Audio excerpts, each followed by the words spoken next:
Okay, we will continue talking about electric fields. And this picture here, I want to start just by talking about this picture a little bit. It's showing the electric field from two different charges. One's a positive charge, one's a negative charge. What direction does the electric field point with respect to a positive charge? Always away. What direction does it point with respect to a negative charge?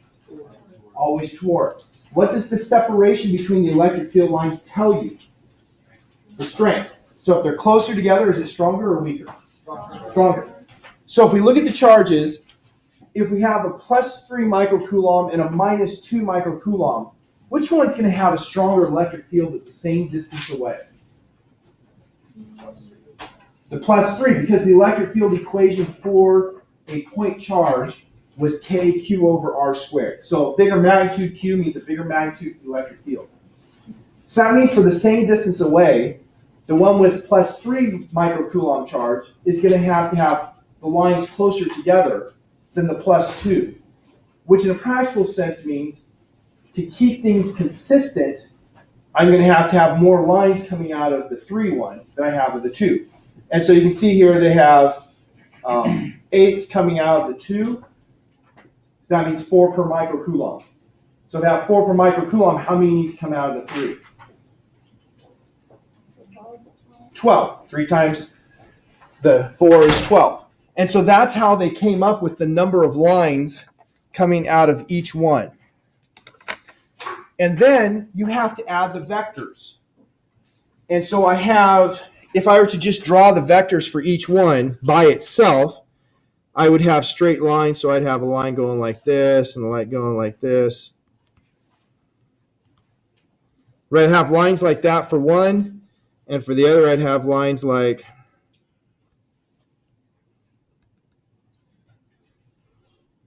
that, and then we add them together.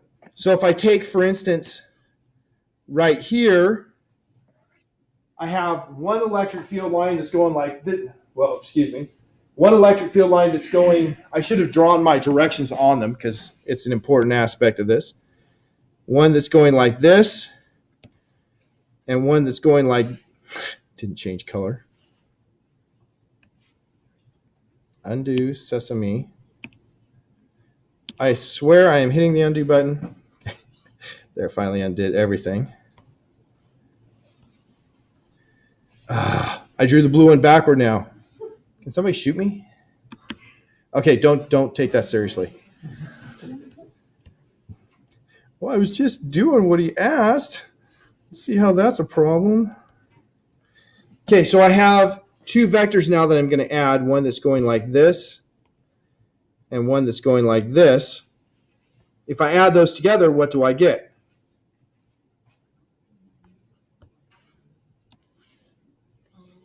Doing it tip to tail, I get something that looks roughly like that. It depends on the relative strengths, right, and the relative directions. But that's how the diagram was built up, was simply by adding those vectors. So you have to have the magnitude and the direction to add them to get that shape. Now, in a practical sense, wrong button. Delete it anyway. This button. In a practical sense, I can say, well, the one with the 3 microcoulombs has a bigger magnitude than the one with the minus 2 microcoulombs. So my picture is going to be asymmetric and more like what the bigger magnitude one, the 3 microcoulomb one is, and less like the 2. And so if you look at this, you see that this here is, if we draw a line through the 0 points, there's a curvature to it because it's being dominated more by the positive charge because it's a bigger magnitude. But we simply got that electric field by adding the components of the electric fields from each charge. Outside of my house, I have a rod pounded into the ground. And I have connected to that rod a wire, just like this. Why do I have that? Well, I used to have an antenna on the fireplace, and that antenna is a good place for lightning to strike. But if lightning strikes that antenna, I could have electricity going in the house and into my TV, and my TV goes, pop, because there's a huge amount of energy in the lightning strike. And so I had that wire going up and running to my antenna, so that if lightning hit the antenna, I have this nice, good wire that's connecting the antenna to the earth. And so most of the charge will just go through that wire and go into the earth. Now, I don't have the antenna anymore, but I do have a little satellite dish, and so I have it going to the satellite dish. So if by some far less likely situation, the satellite dish gets struck by lightning, it once again will have that charge going into the earth, not going and frying all of my equipment in the house. So we have grounding rods like that. Our houses, the electricity in our house actually has a stake that's going into the ground. You don't see the stake, but the utility company has stuff going into the ground, and that's one of the two outlets for the power. So in the power outlets right here, you have a big one and a small one. And I don't remember which one's which. It's really bad that I can't remember this. But one of them is simply going to something like this, to a stake driven into the ground. Why all of this into the ground? We've talked about the ground has a large capacity to absorb or give up electrons. And so we call it a ground because it really is the earth, the ground. But for electrical purposes, the idea is that I can, if I have a bunch of excess charge, I can dump it there. Or if I need a bunch of charge, I can pull it out of there. That's what ground is. And we use it usually as our reference. And so if you take electronics class, you'll often say, well, I have a common ground. Common ground in this case just means, well, it's not really connected to the ground, but it's the place that I'm considering my reference. Okay, enough of that. Let's get our first clicker question out of the way. Start. First clicker question out of the way. A particle with positive charge plus Q is a distance r from a particle with negative charge minus 2Q. I'm actually going to draw the picture here. So I have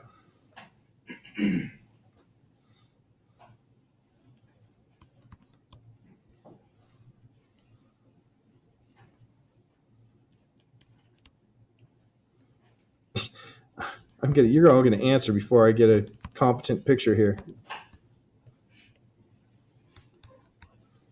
Okay, there's a competent picture. And it says that the force on the positive charge is plus F. And the plus sign represents the direction. What is the force on the negative charge?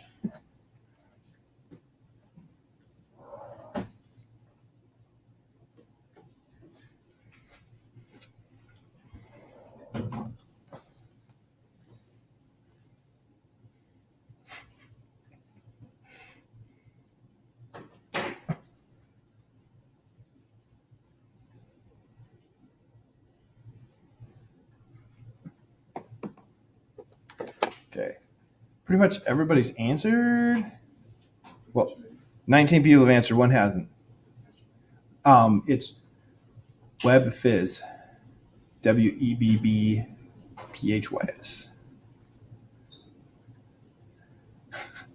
Somehow I screwed up again because it's showing all the students from the previous class, but I know I ended that session and started a new one.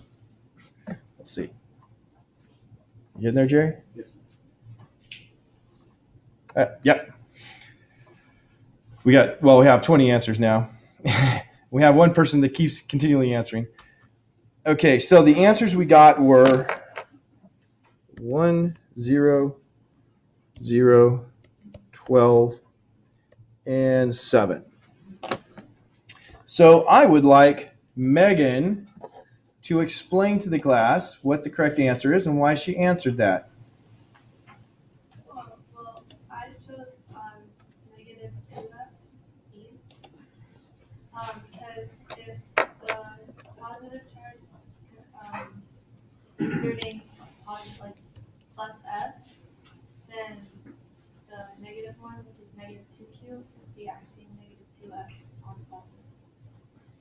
Okay. Now, as you can see, you are not in the majority. And it turns out you're wrong, but that's okay because you were thinking. Here is the quickest way for me to come to the right answer. Newton's third law. Even without understanding electricity, I know that for every force there's equal, every action is equal and opposite reaction. And so I have these two charges that are putting forces on each other. And if the minus 2 Coulomb charge is putting a force of F on the plus Q, then according to Newton's third law, the plus Q must be putting an equal magnitude force on the minus 2Q, but in the opposite direction. And so given Newton's third law, which one does it have to be? Okay, so it has to be the negative F. Now that was only arguing by Newton's third law. What if you didn't remember Newton's third law? Well, then you can look at the equation. Force is equal to K Q1 Q2 over R squared. If I'm looking at force 1 or Q1 or the force on Q1 or the force on Q2, I'm going to have exactly the same equation. So that means the magnitude is going to have to be the same. And then the second part is the direction. The direction, if they're opposite charges, it's attractive. So the direction of the force on the plus Q is like this. And to be attractive on the other one, it's going to have to be like that. And so I could have also answered just from knowing electricity, the Coulomb's law equation. Or I could have answered from Newton's third law. Yes, in physics, you can answer many, many questions multiple ways. Any questions about that?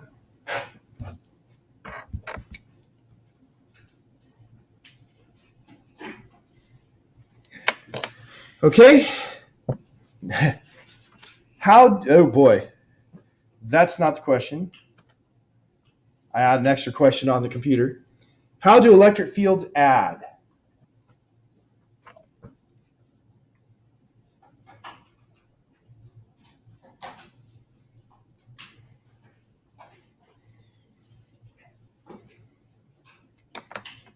This is much better. Now I can see everybody's answer that's going to answer. Thanks for letting me know. 18 and 2 as vectors or as scalars. This one is pretty strong. And yet we'll give Hannah a chance to answer. What'd you choose? C, because charges have, or like electric fields have directionality, so you have to add them as vectors. Okay, they have direction, so if they have direction, you have to add them as vectors.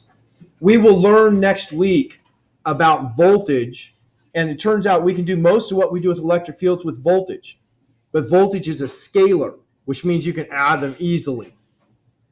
And you might say, but why did we learn the electric fields before we do that then? Exactly the same reason we learn forces before we learn the work energy method. Voltage is the work energy method. Electric fields are the force method. Both methods work, but you have to know the first one before the second one makes sense. So that's why we learned the electric fields first. Okay, an example problem. I figured I'd do this problem for you. 3-point charges are placed at the corners of a rectangle as shown. What is the electric field due to these 3 charges at the fourth corner? And then what is the acceleration if I put an electron there? So you guys have all the experience at this point. We've got a picture. We've got X and Y defined. What am I going to do to find the electric field at point P? Okay, I'll start with my equation that electric field magnitude is equal to KQ over R squared. And I'm going to calculate the magnitude for each one. And then what else do I need? The direction. So I'm going to have to use my skills with geometry, trigonometry, whatever, to find the direction and add them as vectors. So, okay, yeah, they're labeled 1, 2, and 3. I placed it so it's hard to see the coulombs there, but the magnitude of E1 is KQ1 over R1 squared, or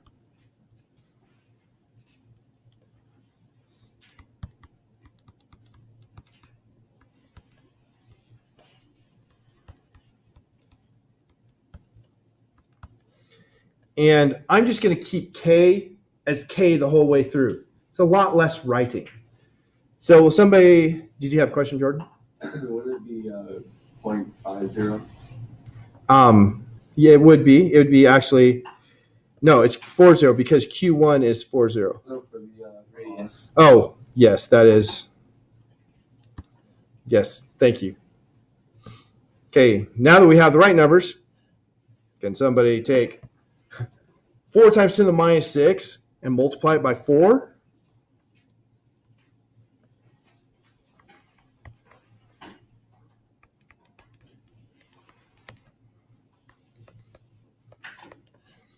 I can obviously multiply by 4 in my head. 1.6 times 10 to the negative fifth. Okay. Going to the next one, E2 K Q2 over R2 squared equals K times 6.0 microcoulomb, no, times 10 to the minus 6 coulombs over 0.20 meters squared plus 0.50 meters squared. How did I get that R squared? Pythagorean theorem. And so 0.04 plus 0.25 is 0.29. Yeah, I can't do that one in my head.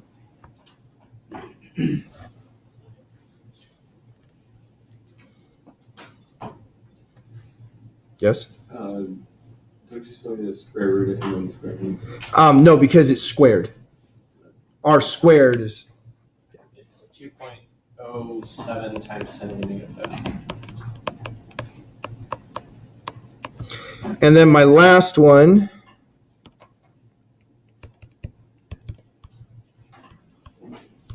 notice I put the absolute value sign here because it's a negative charge.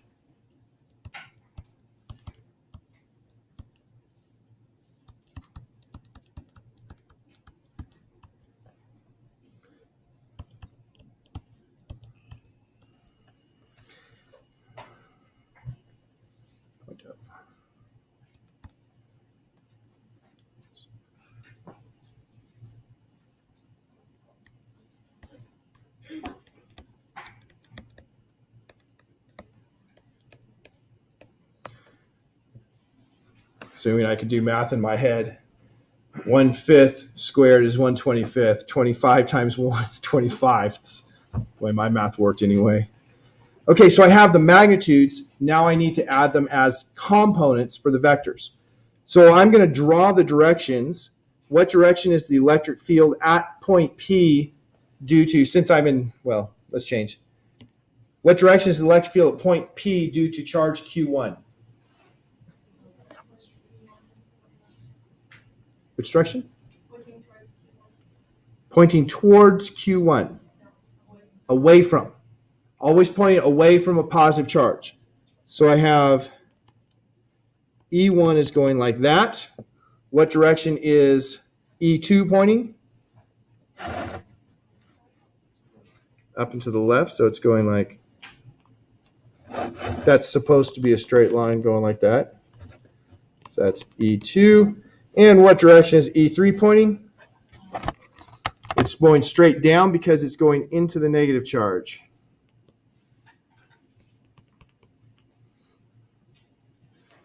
So now E1 and E3 are already broken into components. Thank you. Less work. E2, I'm going to have to break into components. So how would you break them into components?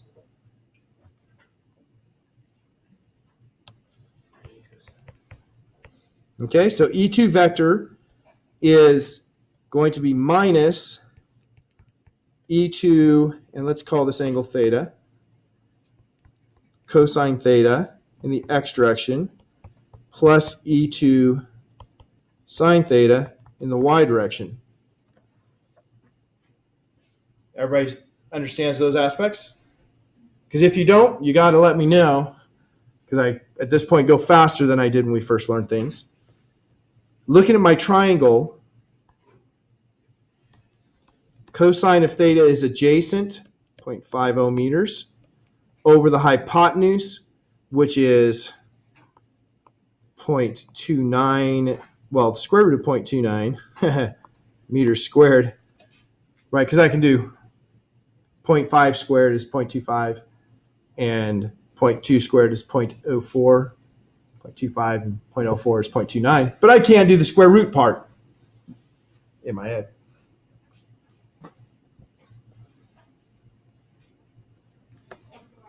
Yes. If Q3 was positive, then would the arrow be pointing upward? That's correct. Because just on this drawing, it looks like it's pointing away. Or is Well, E3 is pointing directly into Q3. It looks like it's pointing away because you're looking at the point P, and I draw all my arrows going away from point P. But what you have to focus on is the charge that's causing it. So E1 is pointing directly away from Q1. E2 is pointing directly away from Q2 to the best of my artistic ability. And then E3 is pointing directly toward Q3 because it's negative. Well, Square root of 0.29 is 0.54.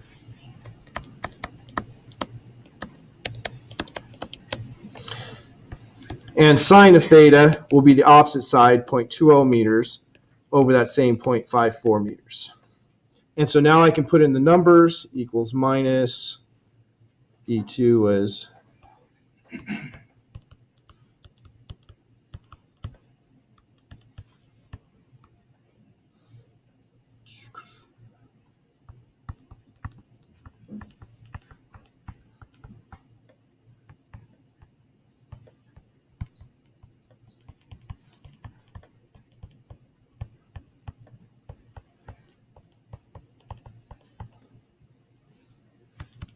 and so what do I have for my components?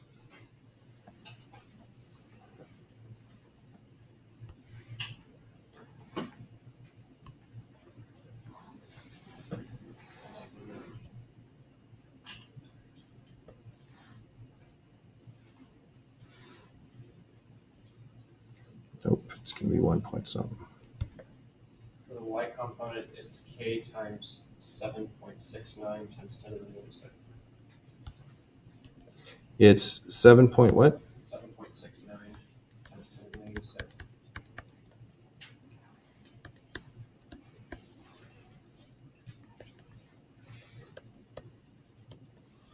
And for X, I know it's like 1.9-ish, but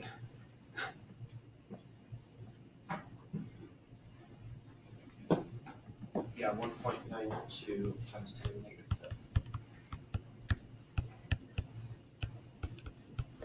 okay, so there's my E2 broken into components, and now I can finally answer. My electric field total is equal to minus,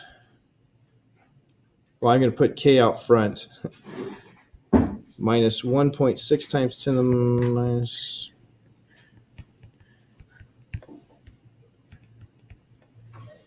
and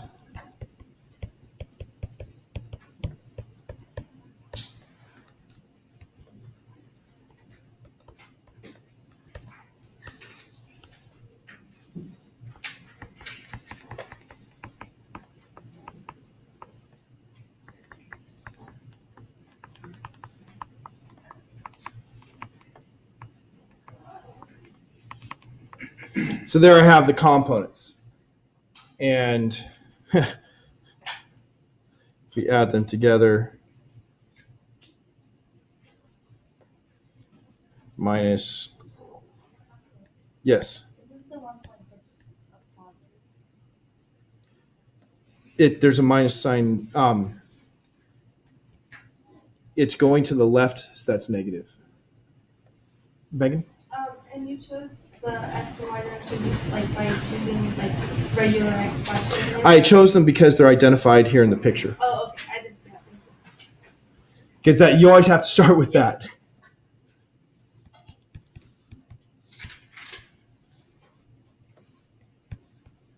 Wow, I really messed up on my units there. I put newtons per coulomb squared instead of coulombs per meter squared.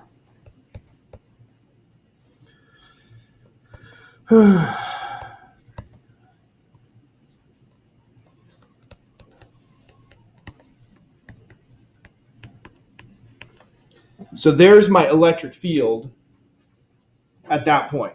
And I know I left K out because it's just a lot quicker to not have to put K in, at least early on. But now we had a second part. What is the acceleration of an electron located at that point? How do I go from the electric field to the acceleration? Okay, start with, go ahead, say it. Well, force equals mass times acceleration, and E equals force over time.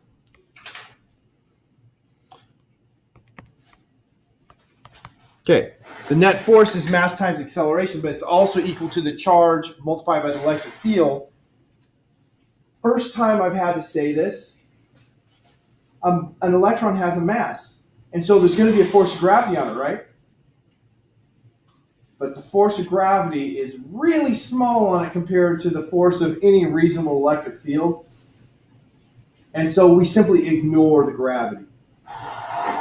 So unless you have a large object with a low charge, if you have an electron or a proton or an atom, simply ignore gravity's actions on it when we're dealing with electricity, because the sizes are like this. And so I can just set these equal, and I don't have to have a plus mg. So now I just take this. Now this was a vector equation.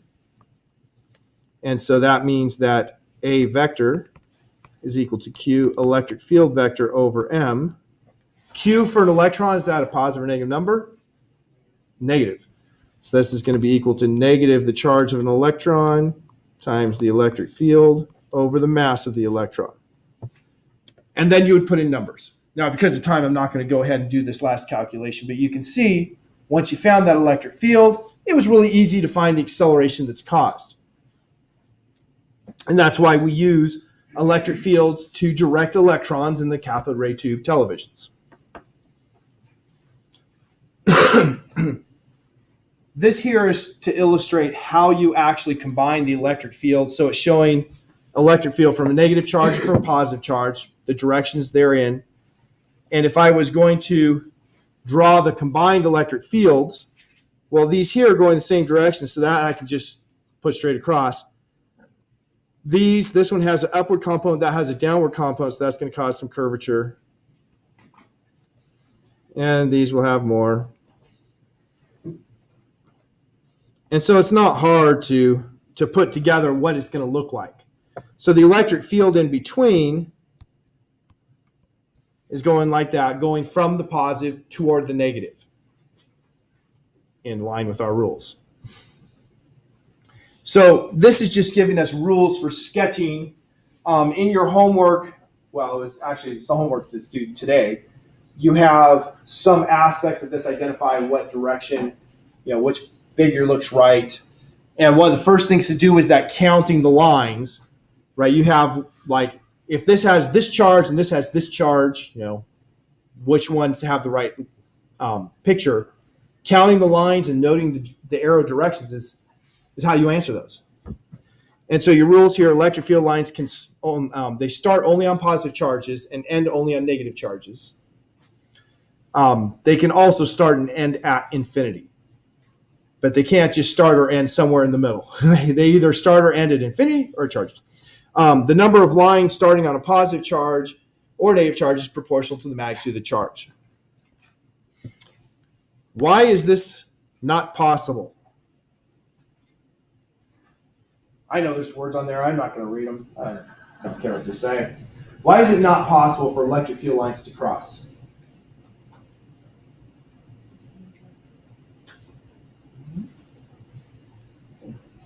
You can't go two different directions at the same time. Yeah. The electric field is telling you the direction that the force will be on a charge. Well, you just have one net force. You don't have two net forces. And so the electric field lines are showing what the direction of the net force, and you can't have two net forces at that position. If you have two vectors, like we had in the previous one, where the vectors are coming together, you add them together to get the vector sum. So electric field lines can never cross, just because you can't have two directions for the force at the same location. I guess it does say that, but I assume that you thought it through, right? Tell me yes. Yes, you thought it through. Okay, we've already talked a little about electric dipoles, so I have a couple slides here about dipoles. So after we answer this question about the question we just had, which statement is untrue about electric field lines? So all but one of these should be true unless I made a mistake.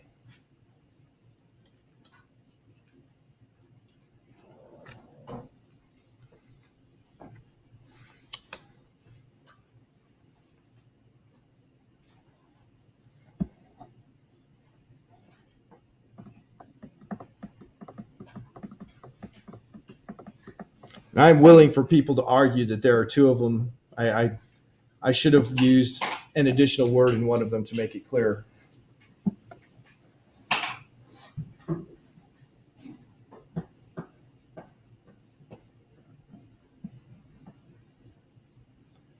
Jordan?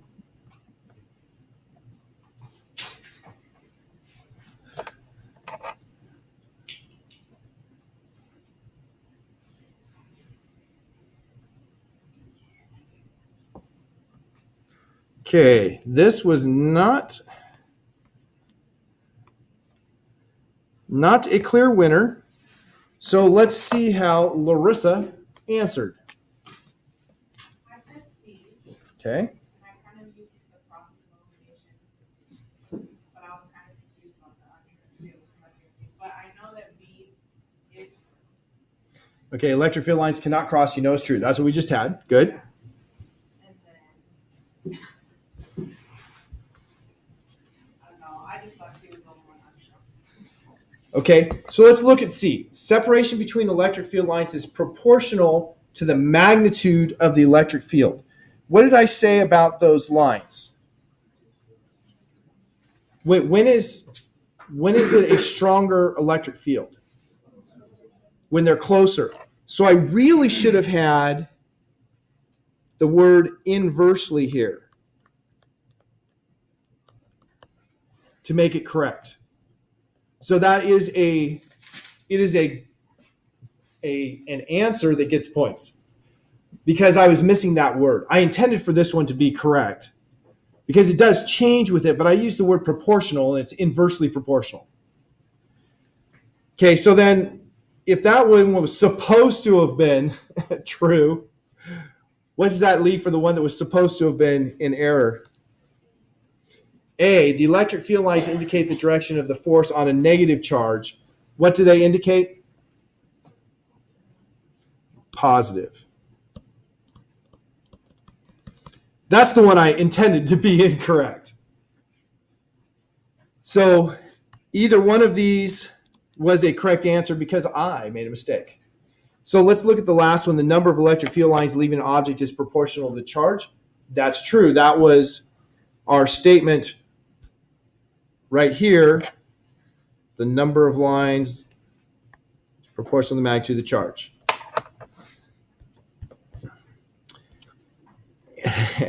I have two slides here on the electric field and showing hydrogen bonds. And, well, if you just look here at the hydrogen, what did we see from class on Wednesday for the net charge of the hydrogen atom in a water molecule? It was plus 0.35 electron charges. And the net charge for the oxygen? Yes. And so it's a positive and a negative charge. It's this kind of thing. And positive and negative, are they attracted or repelled? They're attracted. Opposites attract. And so even though we're not forming a molecular bond between that hydrogen and the oxygen, there is an attraction, a weaker attraction. It's called a hydrogen bond. And so in this picture, it's shown with the dashed lines for the hydrogen bond. Here you can see how the electrons are actually distributed, the charge is distributed for the entire molecule. And a key is that you have a lot more of it concentrated here than you have out here. So that's why you have the net positive charge out there, because the negative charge is concentrated over closer to the oxygen. This will bring us to lightning rods. Going to start with some simple things and work our way up. Let us suppose I have a conductor. So you have the metal here in the empty stapler, not quite empty, it's close, is a conductor. So with this conductor, if I put a bunch of electrons on here, what are the electrons going to do? They're going to spread around. What makes them spread? Why don't they just stick together? They're repelling each other. So they're going to spread themselves apart so that they reach equilibrium being repelled from each other. Now, if I had a perfect sphere that's symmetrical, where would I find the electrons? On the outside. Why not on the inside? If it's a conducting sphere that's a solid metal sphere, I'm not going to find excess electrons inside. Why not? Is there attracted to the positive charge outside the sphere? No. Because the outside.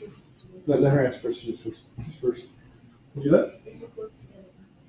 Okay, she said there's two close together inside. Jordan? Because the outside is farthest point away they get from each other.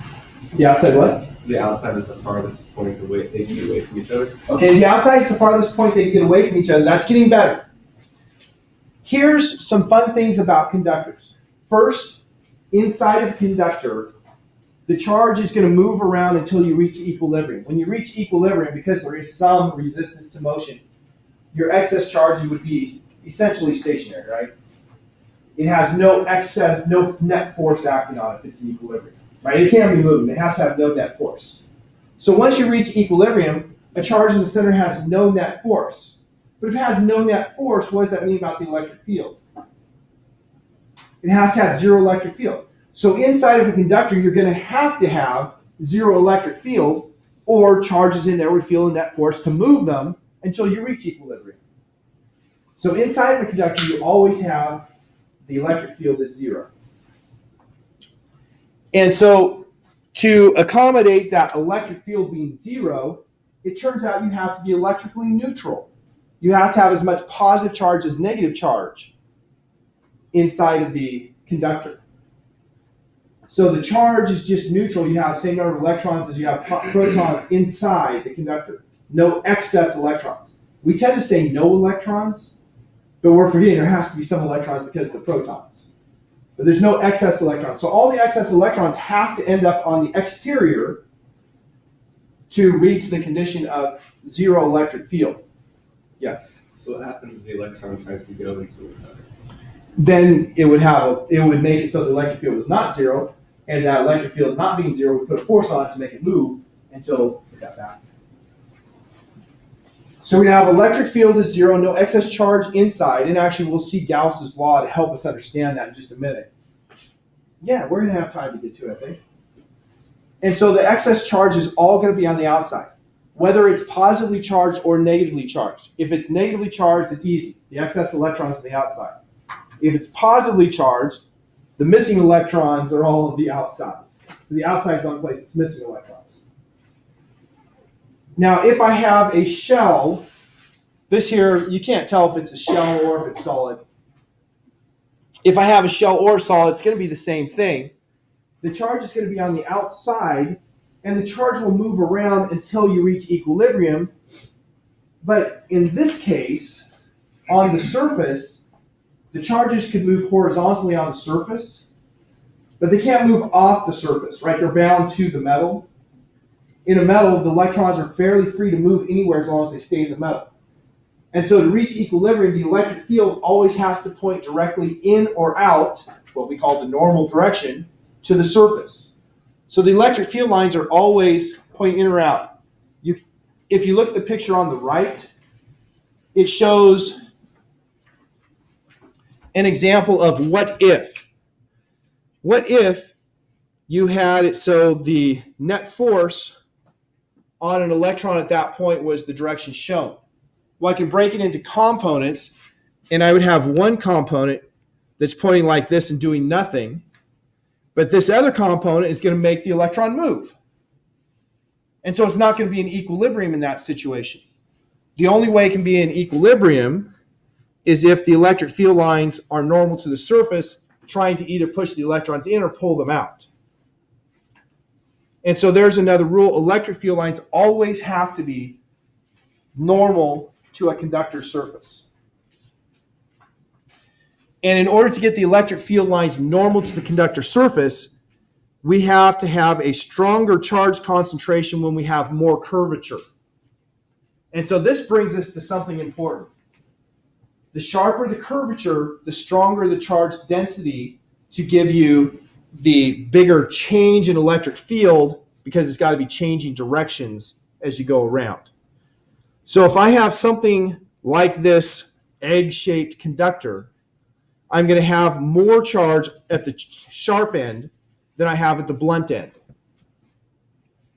If I have more charge there, it's making a stronger electric field. You can see these lines are closer together inside my red circle than they are on the other side. So you have a stronger electric field because of more charge at sharper things. So how is that useful to us? Lightning rods. A lightning rod is made so it has a reasonably sharp point on it. And the idea for that reasonably sharp point is with a conductor with a reasonably sharp point, you're going to get a lot more charge at the end and make a much stronger electric field at the end. And if you can get that electric field high enough, you can have what we call coronal discharge. You'll just have electrons that are being pushed off into the air. Now, why would that be good if you had that happening in your, science building here? Why would it be good for excess charge to be pushed off into the air? Or if it was positively charged, for electrons to be pulled in to try to neutralize the building. Yeah. So that you have a positive charge up there, and the lightning's going to be attracted to the positive charge. Well, the bigger goal is to try to bleed the charge off. If you can bleed the charge off, then the lightning's not going to be looking for you. Because, what happens with the lightning? We had the group talking about it. You develop the clouds, and I'll actually draw the quick picture because there was no picture in their presentation. You have the cloud up here, and as was explained, you have ice that falls through here, and as it falls, the ice is rubbing on water, and the rubbing of ice on water results in the bottom of the cloud having a bunch of negative charge and the top of the cloud having a bunch of positive charge. Now that I'm doing lightning, no, we're not going to have time to get to Gauss's law.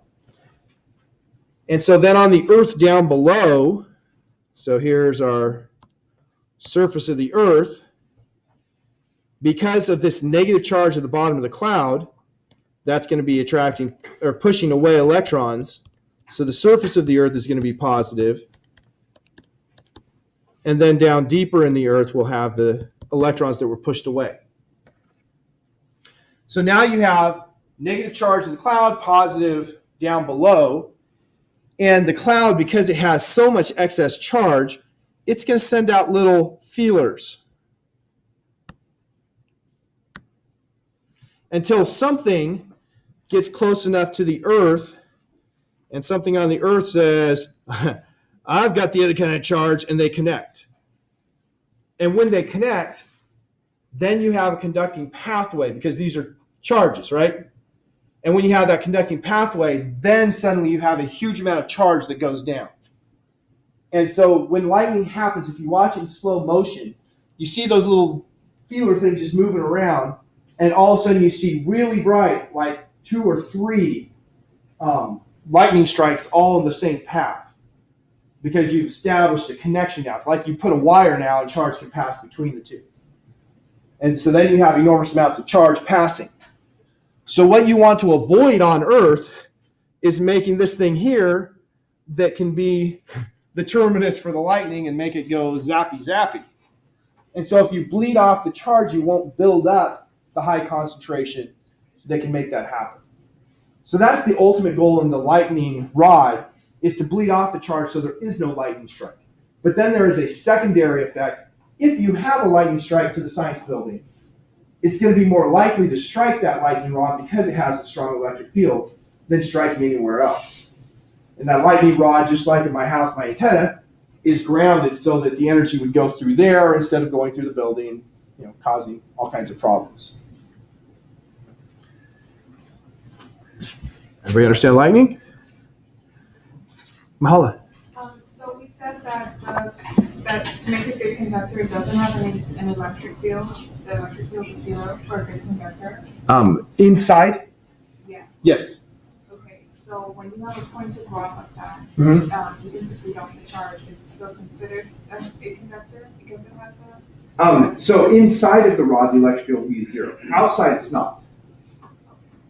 And I have to be clear, this is for electrostatics. When current is flowing, that's not going to be true. When current flowing means charge is moving. But when we're at equilibrium, there'll be no electric field inside.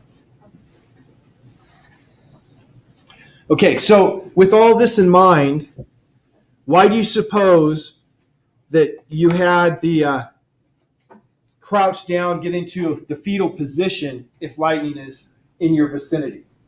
Why is that a good safety rule? It makes you lower to the ground. It makes you lower to the ground, so you're not sticking up as much. You can bleed off charge into the earth by connecting. Your hands may be doing a little bleed, but your hands still aren't that sharp. But mostly, you're spraying the charge out on the exposed parts as much as possible to get the lowest amount of, electric field by flattening out. The reason you don't just lie down flat and go to sleep, you don't lie down flat because you have a bigger area. And so, just statistically bigger area, bigger chance of getting struck. It's, that's why you do the ball to get a smaller area. Yeah. They also were saying that apparently if you're connecting your feet and your hands, that the charge will pass not through vital organs, it'll just pass through your limbs. That kind of works. We had a family friend who was electrocuted changing sprinkler pipe. He had a rodent in the sprinkler pipe. It's not funny at all. Put it like this to get the rodent out and hit a high power line. And the sprinkler pipe wasn't touching the ground. So the electricity went through the pipe, into his hands, through his body, and out his feet. And you could see the burn marks where it went into his hands and the burn marks where it came out of his feet. And so if he was like this, he could have had it maybe go through there and not go through his body and not kill him. Or he could have not hit the high power line with the sprinkler pipe. Aaron. So like if you're in an airplane, I know there's like the Faraday cage effect, Mhm. whatever that happens, but if you're like a parachutist in the air during a lightning storm, I mean, you're not connected to the ground, so it's not conducting. So Mhm. would you be safer in that case? Or? You would be safer. I still wouldn't like it. I wouldn't. Yeah, you shouldn't die, but you're going to get a big charge really quickly, right? And so it's not static in this case. It's dynamic. And as the charge is going through to charge you up, that's where I'd be scared. So even if you're neutral, it can still find you. Well, you could just happen to be in the wrong place at the wrong time. Yeah. You should, in theory, be safe. And really high frequency things are reasonably safe. So you have like really high frequency will not penetrate the skin. But yeah, the Faraday cage idea is exactly what we've talked about. Inside of a conductor, there's zero electric field. So when you're inside of a conductor, you're perfectly safe. Which brings up the sad situation of my mom saying, woo, lightning, get out of the car. No, stay in the car. Question, Jordan. So with the parachuter idea, if your body's acting as it could act as well because you're not grounded, and you get a charge when you get to the ground. When you hit the ground, then it's not as good. But you charged up real quickly by the lightning strike, and then you discharge real quickly when you hit the ground. And those are the process of the charging up and discharging are what you worry about there, because it's not going through you, but yeah. Or you can be like an ER where they had an ambulance that was touching a high power line, and I think it was Noah Wiley's character who runs and takes a jump and flies in, so he never actually bridged between the two, so that he wouldn't connect the circuit. Okay, we're out of time. I see everybody put their stuff away. So, yeah, lightning is what kept us from getting to Gauss's law.